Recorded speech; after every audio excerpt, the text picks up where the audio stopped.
The Aurora Energy Transition Summit is coming up on the 19th of November 2025 in London. Participate alongside senior leaders from utilities, finance, government and technology to address the UK's energy transition challenges and solutions. Explore net zero, grid reliability, hydrogen demand, industrial energy and strategic investments, all in one high-level gathering. Head to the Aurora website, auroraer.com/events to find out more, and we look forward to seeing you there. So welcome to Energy Unplugged, the go-to podcast focusing on the global energy transition. My name is Martin Ford, and I lead Aurora's work in GBN Ireland on low-carbon fuels and hydrogen. Today, I'm delighted to be speaking to Lawson Steele, who is CEO of Haldane Energy. Haldane Energy is developing a portfolio of hydrogen-derived long-duration electricity storage assets, and Lawson has a long history in energy with Windward Energy Group, GBN Energy, who specialise in renewables and the wider infrastructure required to deliver a secure, resilient and decarbonised energy system. So welcome, Lawson. Hi, Martin. Thanks for having me. To kick off, maybe, Lawson, could you tell us a bit about yourself, your background and your kind of journey to Haldane Energy? Absolutely. So great to be here. My name is Lawson Steele. I'm CEO of Haldane Energy, as you mentioned. I've worked in the industry for just over a decade, and I've squeezed quite a lot of experience into that period of time. So I founded a business, as you mentioned in your introduction, called GBN Energy Limited just over a decade ago. That's a business that is developing a portfolio of onshore wind assets in Wales. And that was my first foray, along with my business partners. I had two shareholder business partners. We're based in Edinburgh, into the sector. The three of us have worked for an extended period of time in advance of our introduction to the sector. We worked in real estate development and investment. And GBN Energy appealed to us in terms of a step into the space because we saw an ongoing need. We established GBN Energy on the back of the kind of market that was witnessed on the back of the removal of the renewable obligation certificate. And we were able to kind of look through that market context and see an ongoing fundamental need for renewable energy. And Wales made a lot of sense because of the fundamental economics. So the inherent wind resource, the available land resource, and the kind of emergence of accommodative policy within the devolved administration in Wales were all positive signals for inward investment. That portfolio is now actively being developed by a dedicated team in Cardiff and Edinburgh and comprises about 2.5 gigawatts of potential res capacity. And it's very much it's a very positive response to the current government's clean power targets, because in large part that can be delivered in this decade. The issue that kind of precluded that type of portfolio was a paucity of transmission infrastructure in the same region, particularly mid Wales. It's underserved when it comes to electricity infrastructure and transmission and distribution networks in particular. And that led us to start the second business that I've been responsible for, which is a platform called GreenGen Cymru. And we're really, really proud of that. GreenGen Cymru is an IDNO, and it's looking to bring forward what we believe will become the largest distribution network in the UK, largest independent distribution network in the UK. It will comprise in the region of about 350 kilometres of linear overhead line 132 kV networks. And that largely is a direct response to the need within GBN Energy Limited. As an IDNO, it will be open to other market participants, but we're really, really proud of that. So I was largely involved very much in the strategy formulation, ideation, strategy formulation of those two businesses. And as they've matured and we've been able to introduce third-party institutional capital to deliver them, we've amassed a team that are very, very well placed in prosecuting those development plans. And that allowed me about three years ago to kind of step back and think of the next venture along with the same partners. And that's when we established Haldane Energy. And that's the subject of today's discussion with you. And that's where I spend most of my day-to-day time. That's what I have responsibility for as CEO. I've established other businesses that I mentioned in advance of entering this sector. I'm a chartered accountant by training. I realized at a relatively young age that I was very, very passionate about venture creation, particularly early stage venture creation. So the creativity involved in ideation, in kind of planning for the execution of a business plan, and then the kind of leadership required to kind of make that happen and catalyze it. Thanks, Lawson. In terms of Haldane Energy's mission, how did that focus on long duration energy storage come about, and what kind of problems were you looking to solve with it? The mission at Haldane Energy is really simply to create large, affordable energy storage, which importantly is tailored to the UK's needs and natural resources. We are planning to convert excess renewable electricity into hydrogen, store that safely and efficiently until it's required by the power system. I think really importantly in doing this, we believe we can help replace the aging gas power station fleet in the UK and kind of systematically ensure that clean energy isn't going to waste.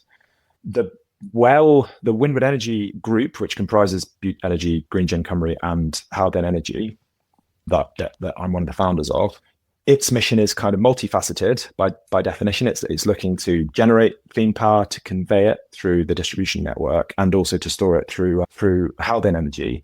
And I think whilst the mission is multifaceted, I think our central vision is about, if you really boil it down, it's about accelerating and delivering a clean power system in the UK. You asked about the kind of problem set that we were responding to within Haldane Energy. I think there is a certain degree of entrepreneurial flair amongst the shareholders, and you can probably pick that up in terms of our appetite for establishing ventures and creating new businesses. I think once we'd really proven concept with our wind farm business model and the IDNO to enable that, I think inevitably our intellectual curiosity and appetite for the next opportunity started to come into focus.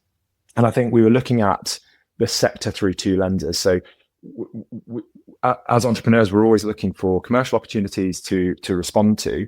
But I think we were thinking more deeply about the kind of problems that the system was going to be characterized by on a slightly longer time frame of say 10 years. So in summary, kind of, it's great that we're building all of this renewable energy, but kind of what are the consequences to that in terms of its characteristics, particularly around the intermittency that it demonstrates? And so we've begun to concern ourselves with two problems. So the kind of systematic oversupply of renewable energy that we're anticipating, that's really been kind of magnified by this government's clean power targets. And then separately, our ongoing reliance as a society on gas power plants. And when you start to concern yourself with those two problems, hydrogen starts to come into the debate quite quickly. And that's driven by its nature. So hydrogen stands out in my mind as the only energy vector capable really of maximizing the ratio of energy stored relative to a given power capacity. And we believe that will become an essential feature in the UK as we increasingly rely on wind power. So I think the latest stats I've seen from Aurora and some of our other advisors is that oversupply periods of renewable energy are expected to increase by roughly tenfold in the early 2030s if the government gets close to its clean power targets, which is a really meaningful shift. I think at the minute it's a topic of debate. Power curtailment is a topic of debate, and that really focuses on thermal constraints in the north of Scotland.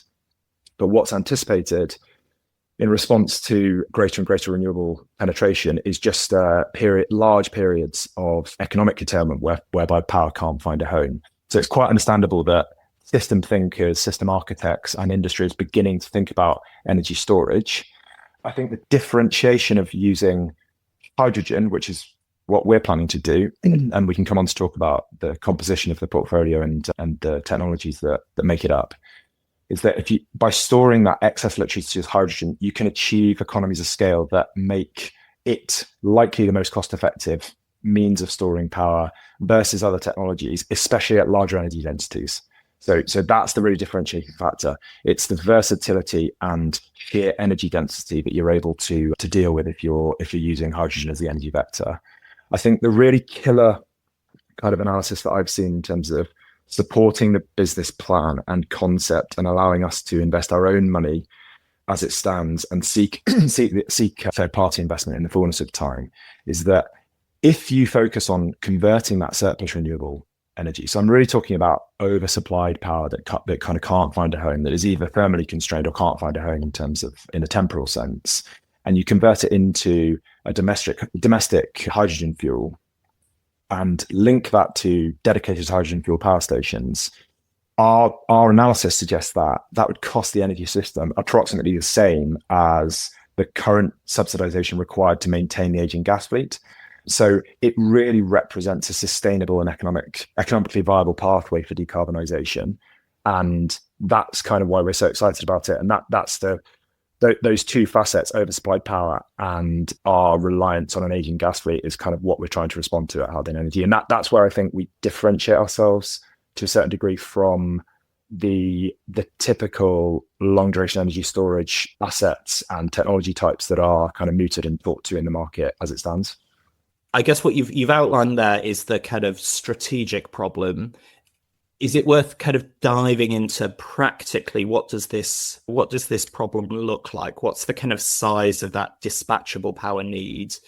And I suppose critically, these gas assets, when do we think that, they're coming up for replacement, and how old are they really?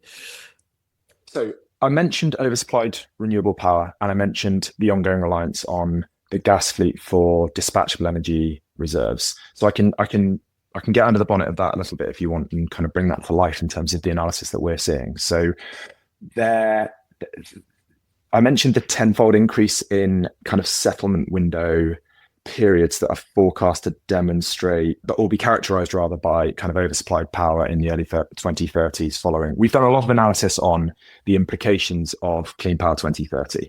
And whether you believe that those targets will be met completely, I think there is a broad recognition of the fact that the government's initiatives and the pace that they're acting at and moving at will get us a long way towards those targets, even if it's not absolutely met in 2030. And I think, for the avoidance of doubt, those are highly commendable targets that the government have adopted. I think there's a strong rationale for doing that. But I guess what we're focused on is kind of responding to the consequence of it in the 2030s. And I'd love to see more of a debate around the consequences of Clean Power 2030 in the decade afterwards. I've started to see the emergence of it. But in terms of those, the consensus opinion that I kind of read, that our analysis shows, and that I see coming out of the likes of Aurora Energy Research and other research houses, is that you're talking about tens and tens of terawatt hours of oversupplied renewables that kind of are potentially going to be wasted. So the kind of broad number that we work to in-house is 20 to 30 terawatt hours of oversupplied power in the middle of the next decade. And we're trying to kind of respond to that energy opportunity and say, right, okay, what's a sensible way to deal with that? But I think it's really important to underline the sheer extent of that energy in the context of the kind of the technology suites that the market currently considers to be available to deal with that. So, BESS, some of the more novel technologies around compressed liquid air, and then more established technologies like pumped hydro.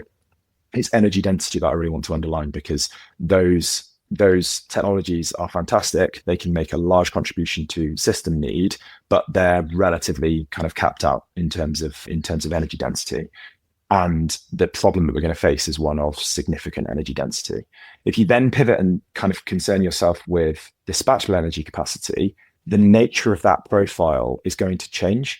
So whilst we rely on the unabated fleet at the minute to provide that admittedly carbon intensive, but very, very important and valuable dispatchable power onto the system, the load that's going to come under is going to change in a system that's much more dependent on renewable energy systems, and particularly wind in the UK.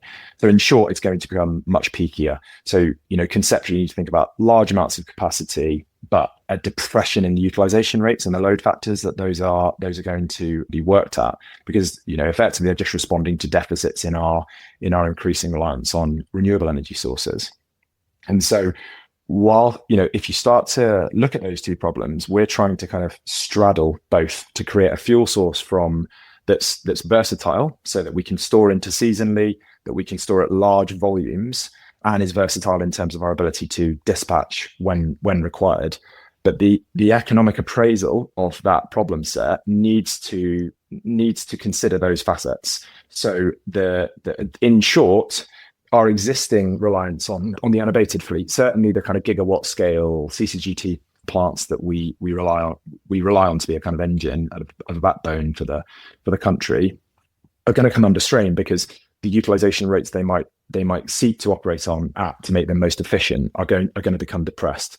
And so when you start to concern yourself with that, you kind of say, okay, well, what's available to me to respond to those dispatchable energy requirements? And the list to my mind is we retain the unabated fleet, which is kind of untenable in terms of climate change commitments, but economically might appear attractive. We introduce gas with CCS, or we rely on hydrogen to power. It's pretty evident to me that there seems to be an emergence of the merit of hydrogen to power in terms of thermal dispatchable power availability in the UK, which is very, very positive. And kind of arguably all we're doing is responding to that agenda, that hydrogen to power agenda, and saying the way that you do that in the most cost effective way is you think about optimizing the plant that's involved in the curation and production, procurement of your fuel, your hydrogen fuel. And the way you do that is you respond to the transmission network, which is giving you lots and lots of periods of surplus cheap power. And when you look at those comparisons of those technology suites, our analysis suggests that we can compete with a reinvestment in the unabated fleet to extend its life in the next decade. And we drastically outcompete gas with CCS as a power source. And it's driven by its demand for higher load factors and higher utilization factors, which isn't what the system will require. And then I'll round off you asked about the gas fleet. So in large part, our power plants were delivered in the latter part of the last century. You know, there was a dash for those sorts of assets in the 1990s, and typically their useful economic life is forecast to be kind of 25 to 30 years. So in the next kind of 5 to 7 years in particular, we anticipate that a lot of them are going to start to organically reach the end of their forecasted useful economic life. And you can see some positioning by the owners of those assets to kind of concern themselves with life extension, which is a really sensible thing to think about. But it doesn't detract from my overarching point, which is there is a reinvestment decision to be made by the country, society, and the system architects in the next decade or so. And that's kind of why we're very, very focused on how we compare in cost terms to that technology type and the other ones that are available to us. And that's kind of what differentiates using hydrogen-derived LDES from the comparative technologies. That's a very useful way of looking at it. And I suppose bringing together those two threads of the oversupply of renewables and the gas fleet coming up to decisions about refurbishments and life extension, the key almost dates for you as to how they come together is that kind of early to mid 2030s. Is that kind of when you'd see the economics being and the strategy being most favorable to hydrogen to power? Yeah, it's a really good question. So I think favorability in economic terms is systematic, large-scale adoption of hydrogen-derived LDES really, really comes into its own when you have a system that's majority dependent on renewables, particularly offshore wind. So I think we're playing to our strengths as a country to focus on onshore and offshore wind. Obviously, there's a large amount of solar in there as well, but we're doing the right thing because we're able to procure competitively priced energy in terms of the LCOE produced. I think the topic of debate is around the cost of delivered energy, which is one I think we should, as a sector, take very, very seriously. If you look at the kind of political debate surrounding how the energy system policy is going to emerge in the next 10 years. But yeah, you're quite right. It's a 10-year timeframe that I'm focused on because partly as a response to the government's targets to see how that goes in terms of the renewable fleet. It seems to me that my anticipation is that the upcoming auction rounds will be positive, but and so the point being that the renewable energy fleet will become extended in terms of the capacity that we have available to us in the UK. But I think it's really important to note that right now we as a society are already dependent in terms of our electrical energy needs to the tune of about 50%, very broadly 50% renewables, and the other 50% is gas. And so there's a place to play for technologies such as hydrogen to power and hydrogen-based LDES kind of now in the system, and we can prove that in terms of our analysis, but it really becomes much more fundamental and much more acute in the next 10 years. So the kind of way I position the Haldane Energy rationale concept is that it's very, very well suited and tailored to the UK's needs. So our latitude affords us lots of kind of wind that allows us to produce electricity at competitive LCOE. It also, our landscape affords us geological opportunities in the form of salt stratas that allow you to create vacuums that you can store gas under the pressures required in a cost competitive way. And so you're kind of really playing to the strengths of the country in energy terms to drive kind of system resilience, system security, and in the longer term, cost effectiveness. But those assets take a long time to gestate. They take in the region of about 5 years to procure. And so in summary, I'm sort of looking ahead 10 years to say, what will the system need? But I'm also recognizing the fact that to have what the system needs to hand on that time frame, we need to act now. Because if you think of the development of these assets and then the delivery of the construction delivery of the infrastructure, it's a kind of 10-year play. So I think the question is the extent of capacity that comes forward, which is probably the way I would answer your question around where the economics most work. But you can make an argument now economically that there is a need for this type of asset in the next 10 years, and it just increases and intensifies the more that we depend on renewable energy. Thanks for that. And you've kind of very nicely moved us, I suppose, from the overall strategy and the opportunity to kind of practically what would a kind of hydrogen long duration energy storage system look like? And I wonder whether you could kind of, and you've outlined some of the components, I wonder whether you could, I suppose, bring that together as to how do you see these, say, electrolyzers, salt caverns, hydrogen turbines, all kind of working together in a kind of single system? It's a really good question, and it's a concept that isn't particularly familiar to people because it hasn't kind of been delivered at scale. Albeit there are pathfinder schemes in the UK that are seeking to effectively do what we're looking to do at a smaller kind of megawatt scale, and there is some precedent in North America for an investment on a similar concept. But really, really simply, our kind of conceptual designs comprise of what we class as kind of closed loop hydrogen Aldes-based systems. So there are three component parts: transmission connected electrolyzers that are seeking to electrolysically produce hydrogen, salt cavern stores, which are available to us in certain regions of the UK, and then transmission connected hydrogen fuel power stations. So power stations that are dedicated to combusting hydrogen fuel for power. I'd make the point that that concept is quite scalable. So I'm hesitant to talk about modularity, but the extent of electrolyzer capacity can be scaled up and down. The extent of hydrogen stores in terms of the salt caverns that we're looking to bring forward can be scaled in the sense that you can keep adding to them. And similarly, the size of the power station can be scaled. So it's quite flexible in terms of eventual system need. Our portfolio is gigawatt scale in terms of its ambition, and our analysis suggests that there is a system requirement for tens of gigawatts of this type of capacity. And so we are securing development rights in terms of grid connection offers with Veniso and land rights in the form of option for lease arrangements on land that has the geological opportunity to create salt caverns to account for that kind of headline aspiration and that headline target. But the delivery of it in terms of how we step into it is kind of relatively modular, and we can kind of scale in accordance with need and appetite. I think I'd labour 2 points in terms of the concept designs. This doesn't comprise lots and lots of technology risks. So whilst the novelty is kind of systematically stitching those pieces of infrastructure together in a closed loop, this really accords with the government's kind of hydrogen strategy in terms of electrolytic hydrogen production, transport and storage of hydrogen, and hydrogen to power. And I mentioned earlier that hydrogen to power seems to be creeping up the merit order in terms of the government's thinking around what to do in the hydrogen space and hydrogen strategies.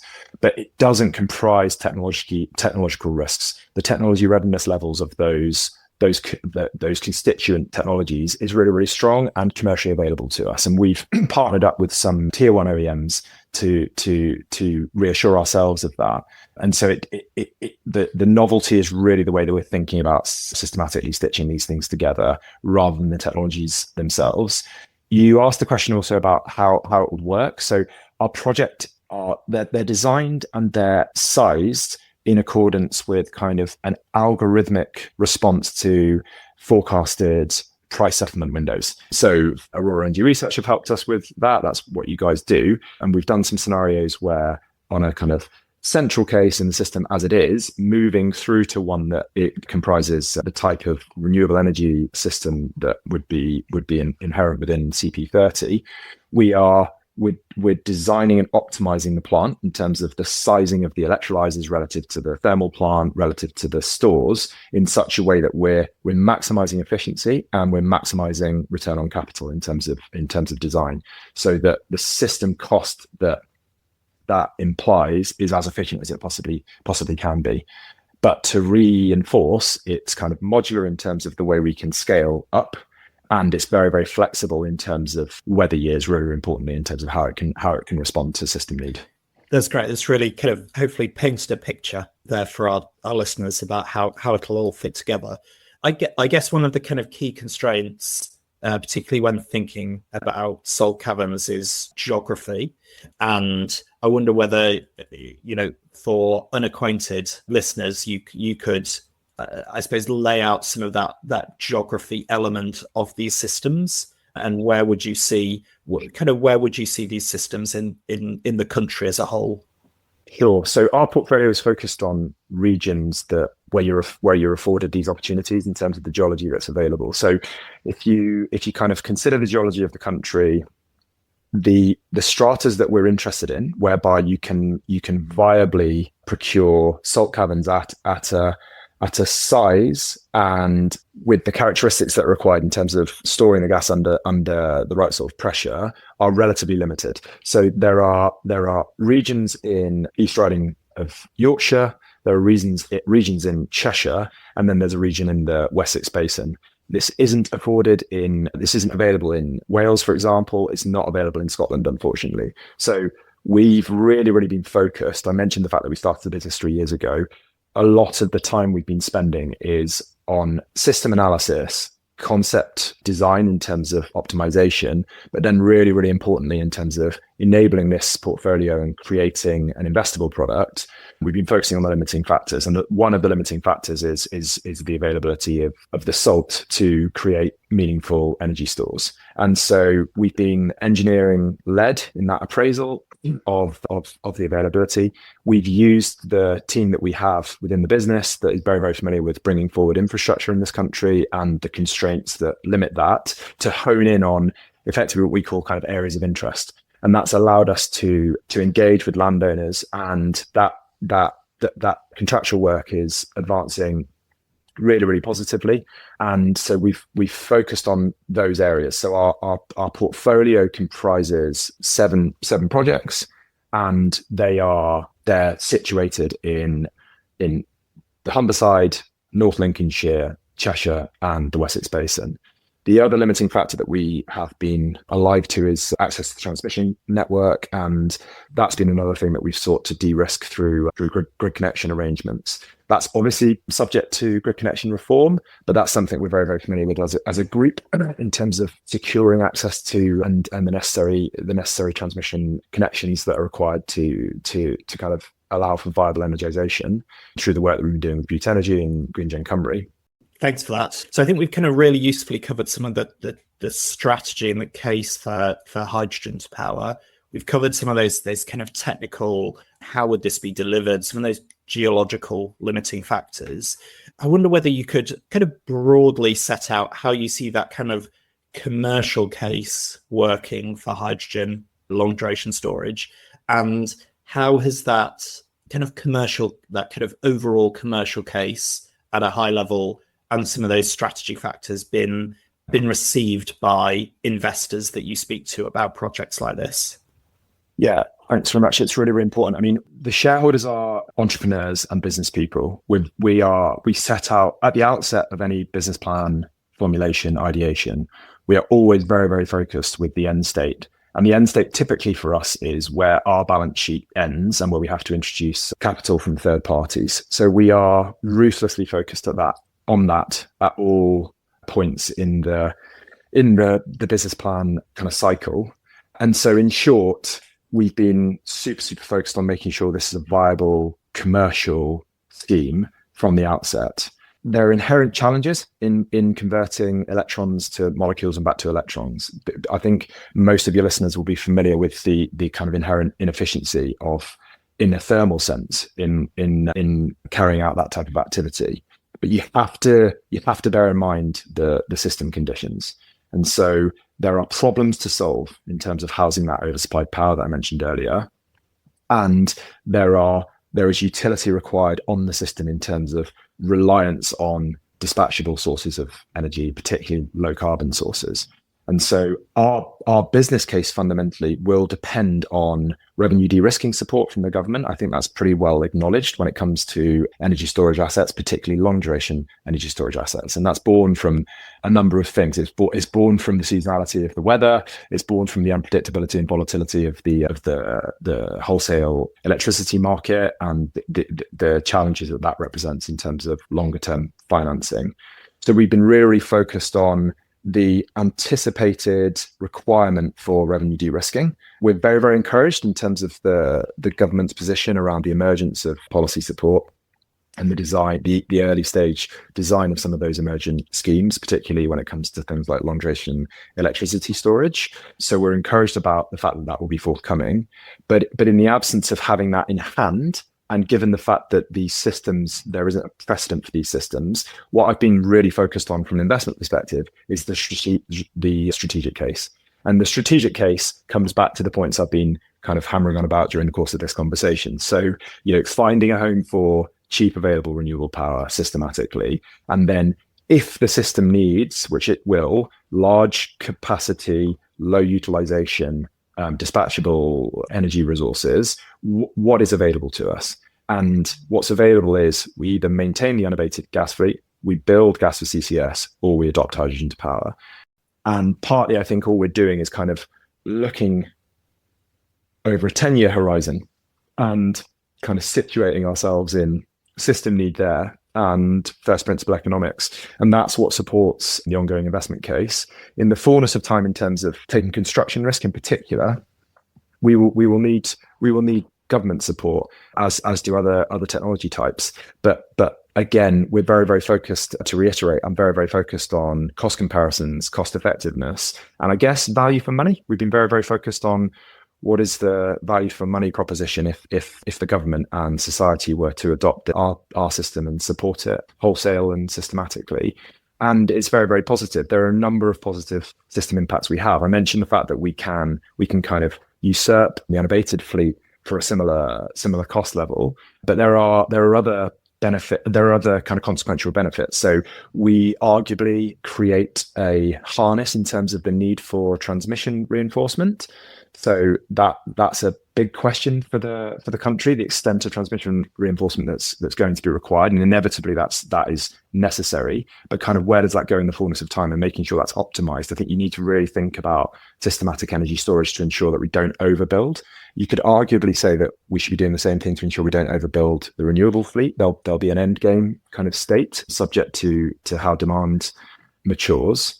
The final point I'd make in terms of the value proposition is, you think about the renewable fleet and its dependence on CFD, we believe we will have a meaningful impact, positive impact in terms of the cost of support for those renewable assets, because arguably we're creating large scale demand sinks that are looking to purchase power from those sources. And we will cannibalize some of the gap in terms of their funding requirements on CFD support for a given strike price, because we'll be buying a lot of the power that they're producing at times where potentially they're in a deficit to the market tone.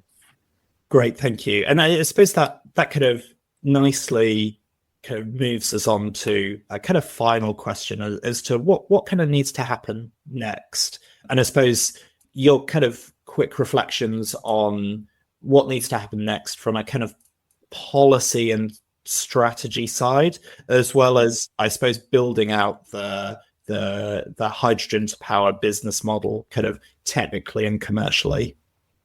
We believe the most suitable model for supporting hydrogen to power would be a kind of extension of the long duration energy storage cap and floor scheme that Ofgem are administering like right now.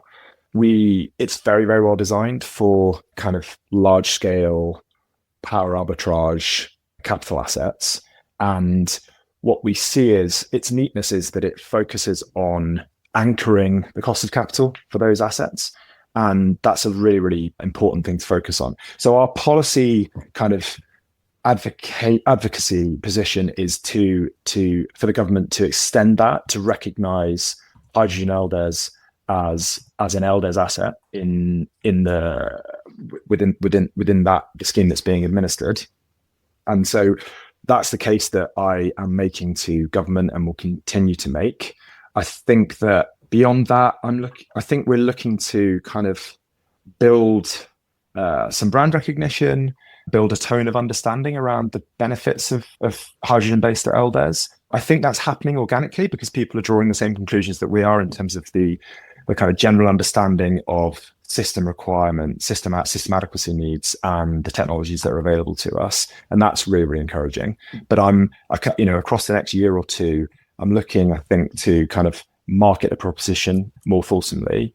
We will be entering early stage planning efforts on priority projects. So I mentioned the fact that we're in the process of amassing and procuring development rights in the form of land and grid connection agreements, but we are now starting early stage EIA preparation for our planning efforts, which will be administered under the NSIP development consent order process. So that entails quite long drawn out early stage feasibility appraisals, which we're beginning to start, and we'll be looking to introduce third party capital across the next couple of years also, which we're really, really excited about.